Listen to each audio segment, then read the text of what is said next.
La primera señal de que tu imaginación ya no te pertenece llega en silencio, disfrazada de eficiencia.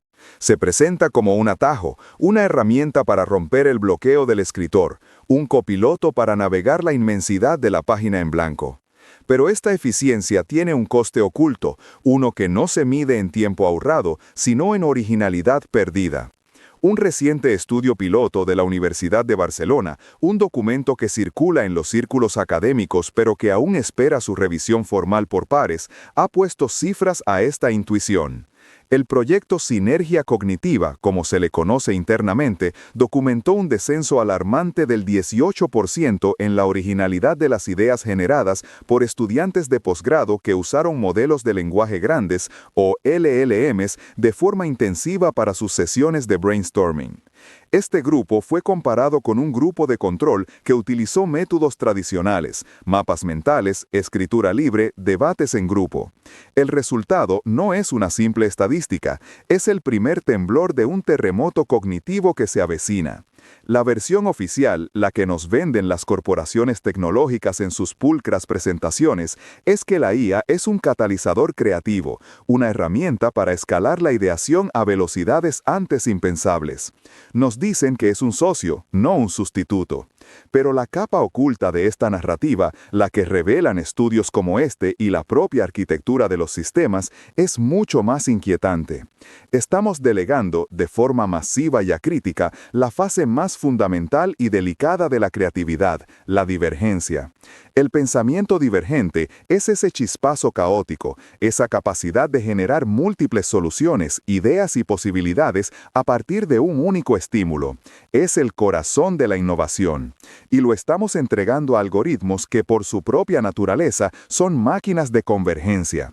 Pensemos en la arquitectura de un modelo como GPT-4 o Claude 3. Su poder reside en sus miles de millones de parámetros, entrenados con la práctica totalidad del texto accesible en Internet.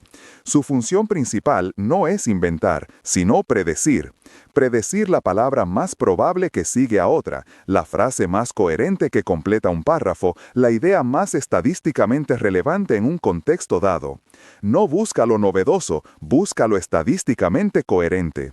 Cuando le pides, dame 10 ideas para una novela de ciencia ficción, no está soñando, está calculando las combinaciones más frecuentes y exitosas de conceptos que ha encontrado en su vasto corpus de datos.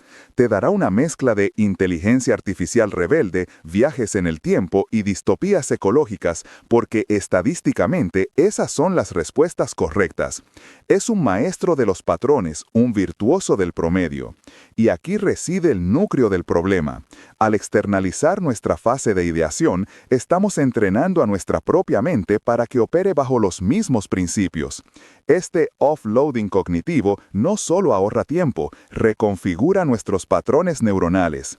La neuroplasticidad, la capacidad de nuestro cerebro para adaptarse y cambiar, es una espada de doble filo.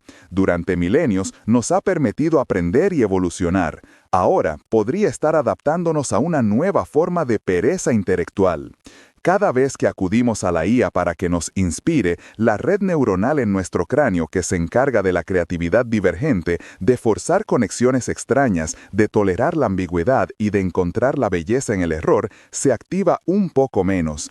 Es como un músculo que, al dejar de usarse, se atrofia.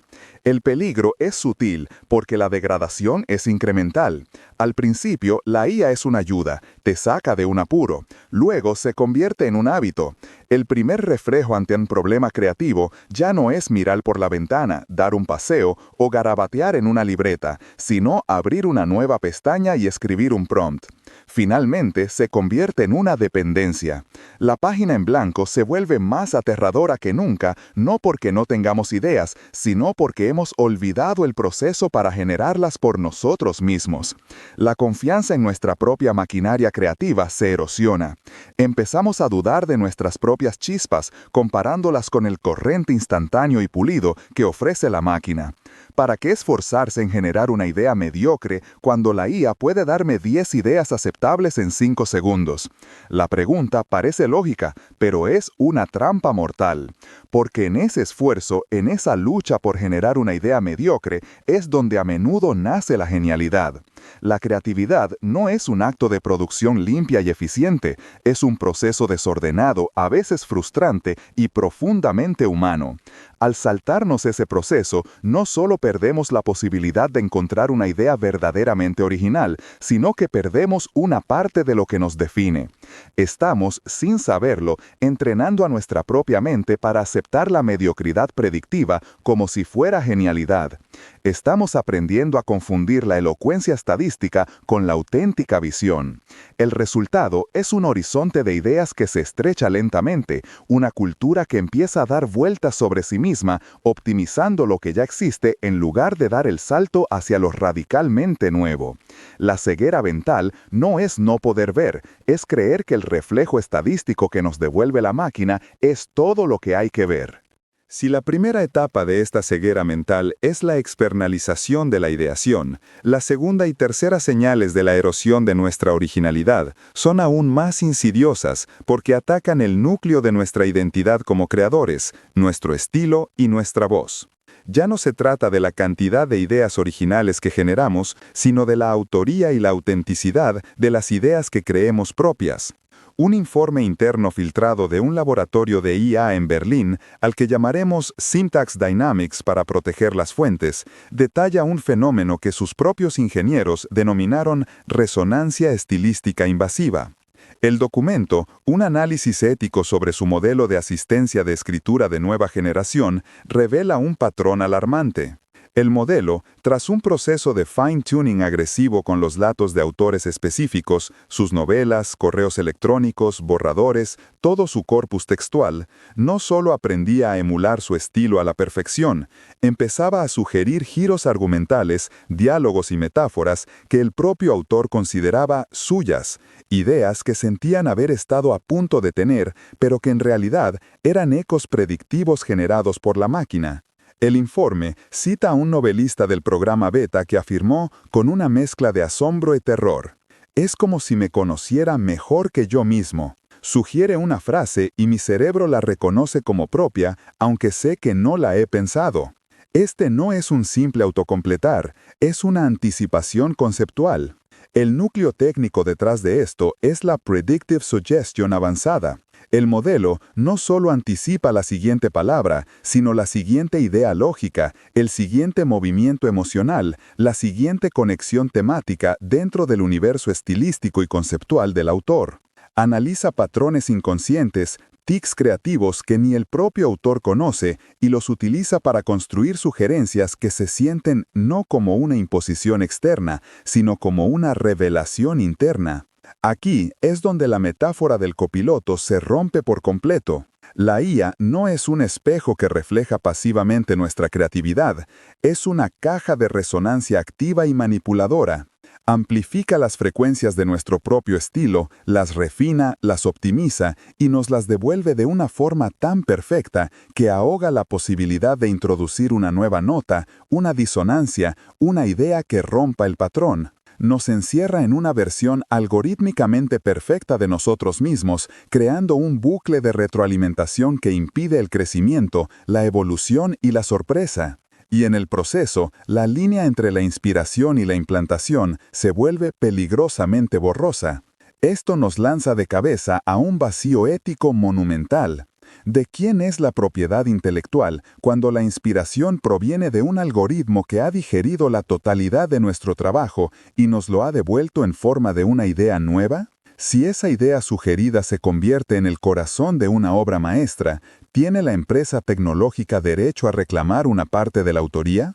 Las leyes actuales de propiedad intelectual no están preparadas para esta hibridación, pero la cuestión va más allá de lo legal, es existencial.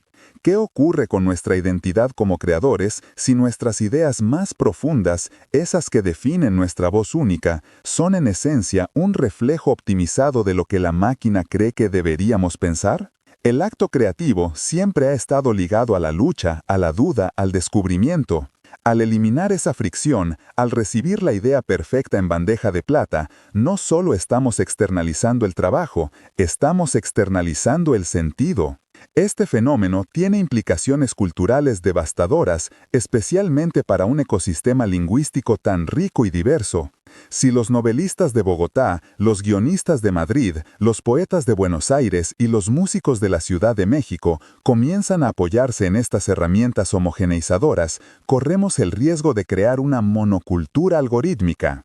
Las sutilezas del español de cada región, los modismos, las referencias culturales únicas, las tradiciones narrativas que hacen que nuestra cultura sea un tapiz vibrante, podrían ser aplanadas y suavizadas por modelos entrenados predominantemente en un corpus globalizado y con un sesgo anglosajón. La resonancia algorítmica podría reemplazar la voz genuina, creando un paisaje de ideas predecible, eficiente y desoladoramente uniforme. Si no actuamos, si no desarrollamos una conciencia crítica sobre cómo usamos estas herramientas, el futuro nos depara una cultura donde las obras más celebradas no serán las más visionarias. La ceguera mental no es una distopía lejana, es un proceso que se está instalando en cada prompt que escribimos. La pregunta ya no es si la IA puede crear, sino si al dejarlo hacerlo, nosotros olvidaremos cómo.